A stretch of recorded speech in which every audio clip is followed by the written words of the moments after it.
Hello, welcome back to another how-to video. I've not done a how-to video for quite a while because I've been quite busy, but I've made some time this week to do a how-to. I've been wanting to do this one for ages. I was going to do a different one last time I spoke, but this one I've been thinking about it a lot, and I think I would quite like to do some workshops on this as well. I've never done workshops before, so I'm messing around with things. I've never done workshops before, but I went to a workshop a couple of weeks ago and I had such a good time and everyone was so lovely, and I thought, you know what, I'd like to make this happen. I think I've got things I can show people, perhaps. Let's think about a workshop. And this is one of the ones that I think this isn't the workshop, this is just a tiny little taster of what I might be able to offer in a workshop. So, if you watch my regular vlogs, you'll have seen I showed this off very briefly. And if you've been on my website and my Instagram, you will have seen these. So these are textured sort of wall art, really, using different textures, different mediums, and also some graphites, powders, and some pigments in there as well. A little bit of gold on there. And I really enjoy doing these. I enjoy, if I'm painting, I enjoy using heavy bodied paint, heavy bodied acrylic paint, and layers as well. And I like my paint to be really thick. I like to be able to create a lot of texture with my paint, which obviously takes a lot of time because it takes a bit longer to dry, but it's worth it. I think you can get some really nice techniques. So I thought today I'd go through, so it's not necessarily a how-to so much as exploring mediums and showing you how to use a couple of mediums with paint. So I thought that's what we'd do today. So mediums are things you can add to paint to create different textures, to get different consistencies out of your paint, to make your paint last longer, to make it dry a different way, to make it dry slower, to make it dry faster, all sorts of things. You can buy mediums for all sorts of things. So I use heavy body acrylic paint. So here's an example. Heavy body basically means it's thicker, it's heavier. You use it probably a bit more like oil paint, whereas let's see if I've got one on me. A light body, or a sort of standard acrylic paint, much thinner. These can be used much more like watercolours. The acrylic, the heavy body paint, I wouldn't use as a watercolour. It's a waste of the purpose of the paint. So mediums, you can get, like I say, you mix them in with your paint. You can get a texture paste, which just that allows you to thicken up your paint a little bit, and it allows you to create things like peaks in your paint, or if you want like a more of a definition in your brush strokes, texture paste. There's also things like heavy moulding pastes, which do very similar things. You can create quite a structural look with your paintings and your paints. We've got some thinners, we've got some things that extend your paints and make them a bit thicker, so you can add some of these to standard acrylic paint and make them behave more like a heavy body paint, which I'll show you again in a second. You've got some that add things to your paint, like we've got a large grain medium here, and we've got a sand texture gel, and one of my favourites is a crackle paste. Now that dries, we're going to have to use that and then I have to come back and show you how it's dried, because that is quite a cool one. Now with mediums, some of them are quite fumey, some of them you do not want to be getting these in your mouth or in your eye. If you've got open wounds, I'd probably wear gloves with a lot of them, and I'd also have a window open. So I've got a window open right now, I've got a window open at the other side of the hallway, so I've got a good airflow coming through, just because you don't want to be getting too fumey with these things. Okay, so if you're using these as well, we're probably not using paintbrushes, because if we want a texture, we're more likely to be using palette knives. So right, I've got a couple of paintbrushes out, quite sturdy ones. You don't want to be using anything too soft, because again you want, well, we can look at that later, but that's a bit flexible. I've got this one's quite it's a bit like a little chisel, and that one's quite sturdy. We've got palette knives. We want to be using palette knives really for this. For mixing paint as well, palette knives are always great. So I've got quite a big one, quite a spatula looking one here. I've got this tiny little one, and then a couple of in-betweens as well. Got a little bit of blue roll, kitchen roll, toilet roll, whatever you've got, just to wipe them down with. We don't want to be getting water in the mediums, so I'm just going to wipe them down rather than cleaning them properly rather than cleaning them with water, and that's just because I don't want to really be getting water in the mediums. It's important as well to make sure with your palette knives that you clean them quickly, because stuff dries to them pretty quick, and it does come off. It does come off, but obviously you just want to make your life easier and clean them down. Now, if you don't have palette knives, don't worry too much. You can use, and I have used, old bank cards or gift cards, or the edges of other things before. I've even used like knives or like baking implements. I've not baked with the fingers afterwards, don't worry about that. But you can it basically has to be something flat, sturdy, that you can use to move your paint around with. Like I say, I've used all sorts of things. I've even used the edges of old photographs, not old photographs, not photographs I want, but you know, photographic paper that I'm not using anymore, or even a good bit of sturdy card. You don't need to have palette knives. You can use alternatives as long as it's flat, smooth, and sturdy-ish, and you don't want to keep it. Okay, so I'm just going to use I've got a little bit of canvas left over from something. I'm just going to use this to show you how to show you these things today. You can use paper if you've got paper. I just got a bit of canvas, so I'm going to use that. But yeah, do use paper if you want, a bit of cardboard, whatever you want, just to practice on. You don't need to use canvas. So I've ripped off a bit of canvas. I've got loads more there. I can rip more off if I need it. But for now, I've just got a little bit. I have also worn a jumper that I don't mind getting a little bit messy. You might dip your sleeves in things, so just roll your sleeves up as well. Okay, so you can see here I've got my old chopping board. This doesn't need to stay perfect. This is an old one that I just use for doing messy things on. It's got a little bit of a dimple in it, so I'm not worried about it getting too messy. I've got my little bit of canvas. I've got my mediums laid out in front of me, and I'm just going to put a bit of masking tape on this. I might want to move it in a second, but I'm just going to put a bit of masking tape on there, just so it doesn't wriggle away from me too much. Okay, so first of all, I'm going to show you the difference between a heavy body and a light or a standard paint. So I'll get the same colour. Okay, so I've got here they're the same colour, but they're two different brands. This is much lighter, the Winsor Newton Ochre, and the System 3 acrylic is much heavier. Acrylic, I find the systems tend to be much heavier anyway, but same colour, different brands, but just as good as one another. So I'm just going to show you the sort of standard, or what I think is the lighter one first. And you can see there, I just find that to be a lot thinner. And then the system, so you can see it instantly. Hopefully you saw that. So same pressure applied to each one. The Winsor Newton, much shinier for one, and not holding its shape. The System holding its shape there, like what's so sweet, those American chocolates, Hershey's Kisses, like a little Hershey's Kiss. I'll just pop a little bit down the bottom so you can see comes out much thicker, holds its shape much more, and just looks a little bit different.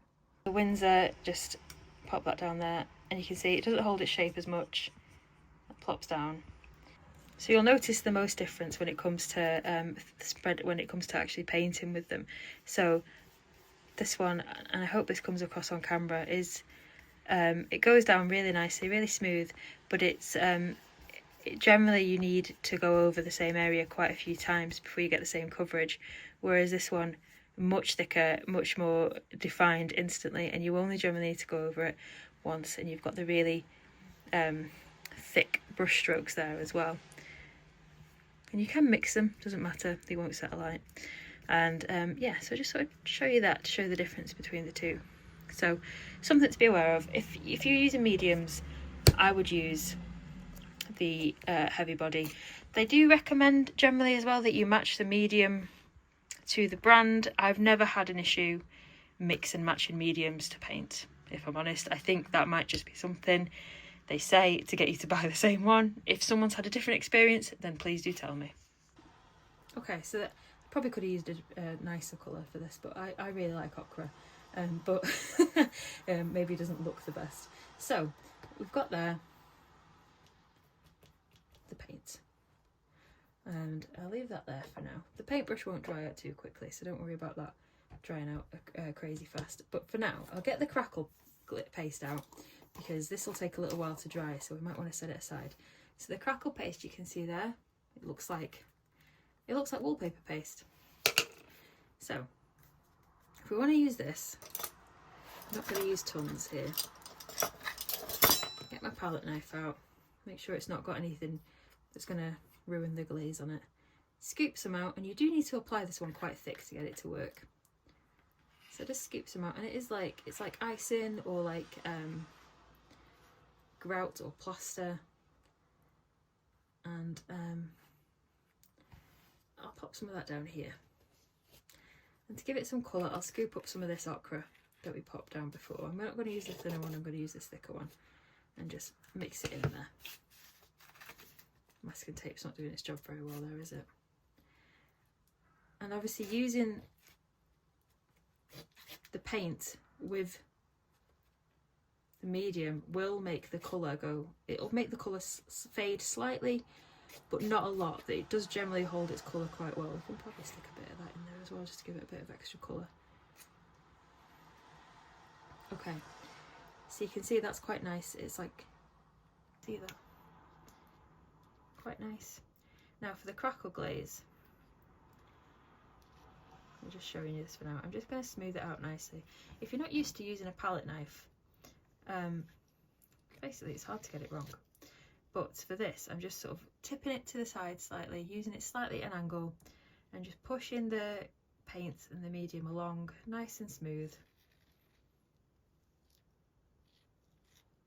As if I was, I suppose, buttering bread, really, is probably the best way to describe it. And that doesn't need to be perfect. Okay, so this is the crackle glaze. This needs time to dry. We will come back to it. It might even need to be tomorrow that we come back to it, but we will come back to it. I think I might have just said crackle glaze. I meant crackle paste. This is crackle paste. Okay, so I've got myself out another little bit of canvas, and I've cleaned my palette knife down, and I've cleaned my brush off, and I thought now I'd show you some of the moulding pastes. So we don't need to add colour to these, but I think probably for the purposes of showing you it's better if we do. So let's add, so I've picked it out this nice system oxide of chromium green, which I think is quite sage looking, quite sage green looking. And I do need to restock my acrylic paints a little bit. Anyway, so for this I'm just going to pop a little bit of it down there. I really like this green. Now, I don't know if anyone else has had this, and I can't remember which art teacher it was that told me it, but an art teacher very on told me that you should never use the colour that comes straight out of the tube, because it's probably not the colour you actually need. You should always mix your own colours. Now we'll do mixing colours in another video, because that might need to be quite a long one, or even a couple of parts over a few days. So heavy moulding paste. So you can see here, this has held its shape quite well. Hopefully you can see that from up there. This little blob's held its shape quite well. We've got the heavy moulding paste. This is really thick. It dries clear. So it looks white, dries clear. So if I was to use this on its own, it would dry as a little clear blob. It's really thick, really stiff, really, really stiff. So we'll get out a chunk, pop that down there. Now adding the paint to it does dilute it ever so slightly, but nothing to worry about. So you just want to add your little bit of your paint in there. It shouldn't have any effect on the colour of the paint, because it will, like I say, it will dry clear. It might sort of look like it's thinning it a little bit at first, but it's not. And mixing paints, using palette knives for mixing paints is a good idea. It allows you to scrape and move your paint around a lot more. And chop it, rather than if you use a brush for mixing paint, you lose a lot of the paint in the brush. Whereas if you use a palette knife, you get to keep most of your paint. So there we go. We've got there. You see it's really thick, really holding its shape there on the palette knife. And if I was to just blob away like that and leave it, it would stay like that. It would hold its shape. then it would dry like that if I let it, really nicely. And you can use this for all sorts. You can use it to be very, very sculptural. You can use it to create a lot of textures. I'll just bring you down here so you can see this a bit better. Okay, hopefully now you can see that much better. Yeah, so you can see creating really nice shapes with it, and say that would just dry as it is. You can use it for creating, if you were to paint with it, you'd create some really nice shapes with it there. You can see, create some really nice layers, and you could make it really smooth if you want, or add a lot of shape to it. You can even, if you wanted to, start to build the shapes of things like leaves and flowers. So we'll get a little scoop here. If we wanted to build like a little leaf.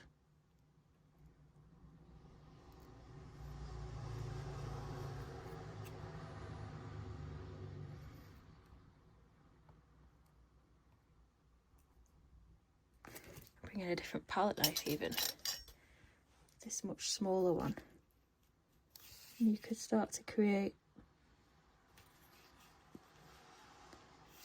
almost like little flower shapes with it.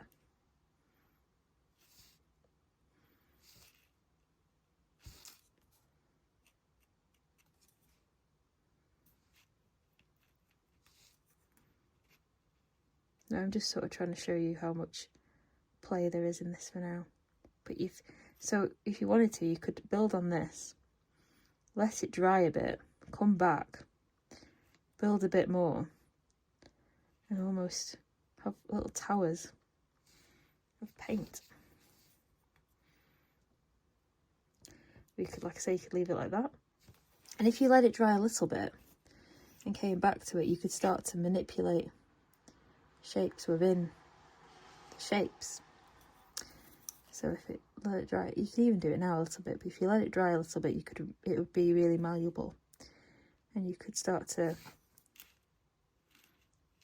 really make some textures in there. So that's really, I think that's really cool what you can do with this. Now, if you were using this now and you weren't ready for it to dry, you weren't finished with it, you wanted to come back to it later, if you put a little bit of cling film over it, obviously it'd sit on top of it, so make sure it's not something that you want to keep the shape of, or you want something to keep perfect. But if you were just using this as a palette and say scooping it up and putting it on a canvas, then you could put a little bit of cling film over this and it would keep it fairly active for quite a while for you. Not days and days, but enough for you to at least leave it overnight and come back for it tomorrow. Just make sure there's no air in there. If you were using a paintbrush, again with these, if you're using heavy body stuff, then it's because you want it to be quite thick, so you'd want to be laying your brush strokes on quite thick. Probably using a bigger brush than this usually as well if you're using heavy body sculptural stuff. But it does work with a paintbrush. This is quite a stiff paintbrush, but you can lay it on quite thick, as you can see, and you can create quite sculptural things with this as well and use it for building up layers.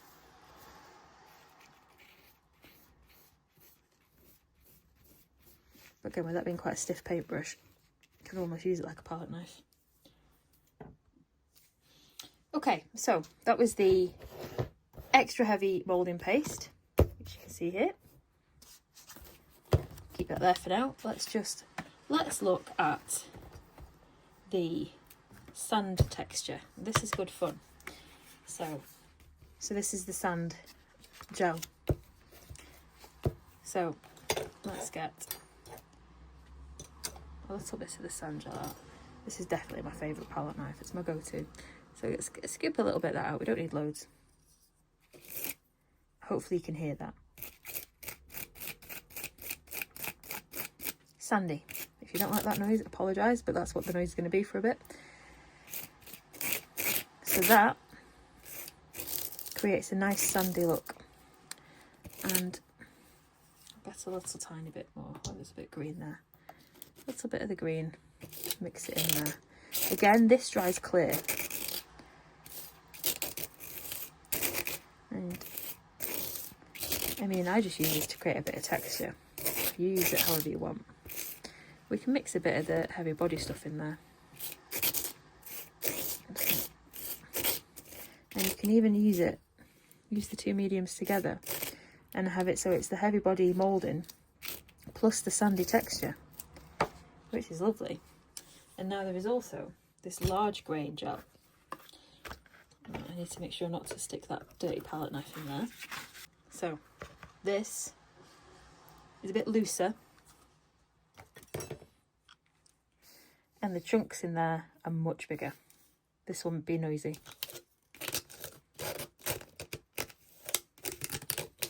Hopefully you can see there. Little hair, paintbrush hair in my work there. I don't know if you can see it very well. Let's add a little tiny bit of green to it. See if that helps.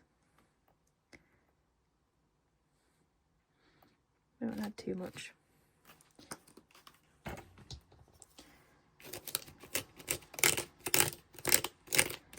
You can hear that there, can't you?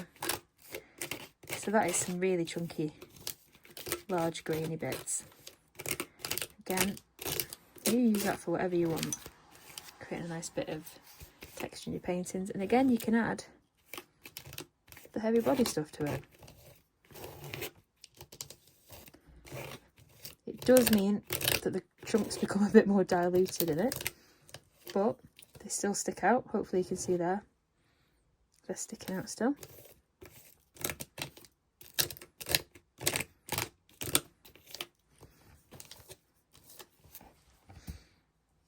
And there we've got this I quite like the sandy one.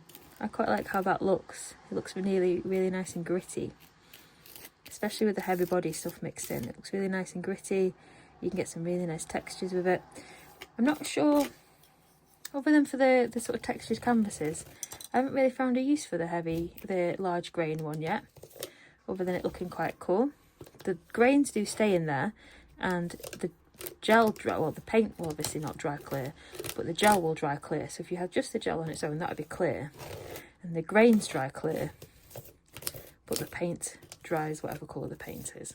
I'm not going to show you the texture paste because it's very similar to the heavy moulding paste, just a bit less thick. And well, this says on it ideal for use with System 3, but again, like I say, I've never had any issue mixing and matching. We've also got this matte super heavy gel, so I'll show you a little bit of that.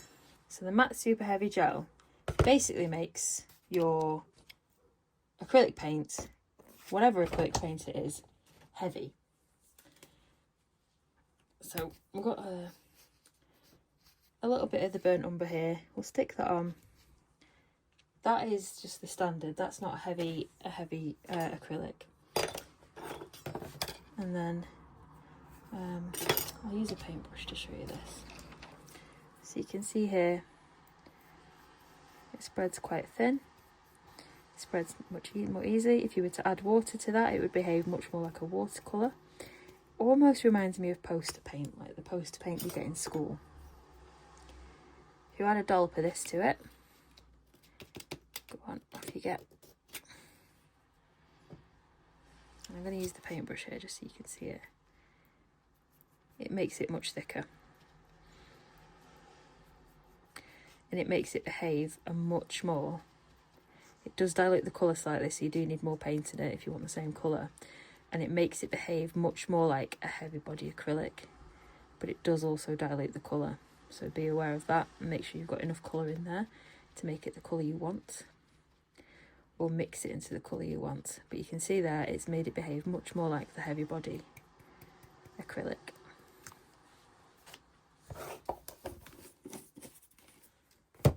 The matte gel does the same. It extends your paint a little bit as well, and it increases a bit viscosity, texture, and also the transparency a little bit. So this one does the same. They both increase the transparency slightly. So like I say, if you do want a stronger colour, then put more colour in. But it is designed to increase the transparency. Now you can use your other mediums with these. Let's pop a bit of crackle paste in there, just because the crackle paste is quite fun. So I'm going to clean this. I'm not going to stick it back in there, so that's okay. So I'm just going to mix that in. See how it looks applying it with a... Now, I'm not actually sure how this will work. I'm not sure if I've mixed two mediums, a medium with a crackle paste before. So we'll see how this goes. But we'll put that on with a paintbrush just to make it really blobby as well. And then we'll come back to it and see how it dries. Now, you will want to make sure you get all this thoroughly out of your paintbrush. You can see it's filled up the paintbrush quite a lot there. I made it quite fat. So quite a lot of it has got inside the brush. So it's important to make sure that we rinse that out properly. Okay, so on this one we've got this is the sculpture, the extra heavy moulding paste in there, and I've just given it a little bit of texture so we can see how that looks when it dries. This is the mixture of the crackle and the moulding paste. I'm not sure how the crackle paste dries when it's mixed with the moulding paste, but we'll find out. And these are the two. This is the sandy one, and this is the large grain one there. So we'll leave those to dry so we can see how they look after.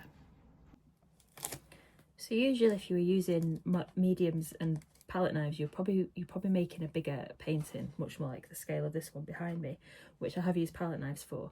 And you do that just so that you've got more control over it, and I need to clean, so you've got more control over it, and also so you can get the full effect of the palette knives and the mediums in there. If you are going to use the mediums on smaller things, I've done that on these eggs. So that is using a paintbrush, quite a thin paintbrush, and a bit of the super heavy paste and the moulding paste is what I've used in them. The sand texture does have a similar effect of making it a bit more dense as well, so that would have worked too, but for those I just used the heavy and the moulding pastes. So what we'll do now is leave those to dry. We'll come back to them tomorrow. I've left them next to the window so that they're not, because they can be, like I said, they can be a bit fumey, so you just need to be careful of that. I've just left them next to the window. So you can see here after 5 or 6 hours it's still not started to crackle yet, and that's just because it needs to be really dry before it starts to crackle. So hopefully it'll dry out really well by the morning. I'll show you again then. Okay, so it's the next day and it's finally dried and it's crackled. So you can see that it really lifts off the canvas a bit. When I've used it on actual canvases, I've sort of almost like gone in with a little brush and stuck little bits of white paint or whatever the colour is underneath it, just to sort of stick these bits on, because I'll show you it peels off. It does peel off. So I mean, you'd have to like knock it to get it off, but I've just to stabilise it a bit, I've just stuck little bits of white paint underneath, or whatever the right colour is, paint underneath. It's still a little bit tacky. It will dry out more. This actually took quite a long time to start to crack. It wasn't even cracked this morning when I checked, and I think it might be because this room was a bit cold overnight, and when the room's heated up then it started to crack. So that's probably worth bearing in mind, just the temperature of the room you've got it drying in. So, and what you can do as well with this, if you don't want to mix your colour into it, you can just spread it on just the paste and then paint over the top with whatever colour you're using, obviously. Or you don't even have to use it on a canvas. If you wanted to lay it out on a bit of paper and then peel them off and use those bits to stick to something, then that's something you could do there as well. Yeah, it's just something quite cool, a bit different. Like I say, I haven't really used it in anything other than the textured canvases so far. But yeah, if you've got any ideas about what you do with it, or what you do with it, then let me know. In terms of the other ones, this one that I mixed in with the heavy body stuff didn't crack, but it has it's cracked a little tiny bit, but not loads. It's quite thick because I mixed it in with the heavy body moulding paste, so it's maintained a nice shape, as you can see. And if I bend it, it might crack. Yeah, it does crack a little bit if I bend it, but not like the other one. I've also got the large grit in there that had some of the heavy body paste in it, and the sand grit. And then this was just the heavy body sculptural paste, and that's, you can see that it's peaked. It's maintained its shape, and I just stuck a little bit of paint without any medium in, without any of the heavy body stuff, without any of the sculptural stuff in there, and I tried to get that to peak as well, but it's dried flat. As you can see, as it's dried, it's just flattened, whereas the sculptural stuff has stayed in the shape I left it in, as you can see. And then the other sculptural textured stuff has stayed in the, kept the brush marks that I gave them. So that was just a little bit on acrylic mediums and different ways to use them. So I've not showed you them in any sort of applied painting here or anything, but I just thought it might be useful to see how to use them, how to apply them with a palette knife, and looking at different sorts of palette knife. Again, there's no real rules to these things. It's all about just having fun and trying out different things, and learning for yourself as well. So let me know if you've used these, how you're going to use them, or how you have used them, and then perhaps one day we can do a little bit more of a sort of actually apply them to a painting or something that we're working on. I'm thinking about doing a workshop using these. This wouldn't be the workshop. This is literally just showing you the mediums. It would be more about actually applying and using the mediums to create nice textured canvases and using pigments and stuff like that as well. So I'll post more information about that when it happens. But if you'd be interested in that, then leave me a comment. Let me know if you'd be interested. And until then, I will see you next time. There's a new vlog coming out on Monday. Keep an eye out for that. And I'll see you soon.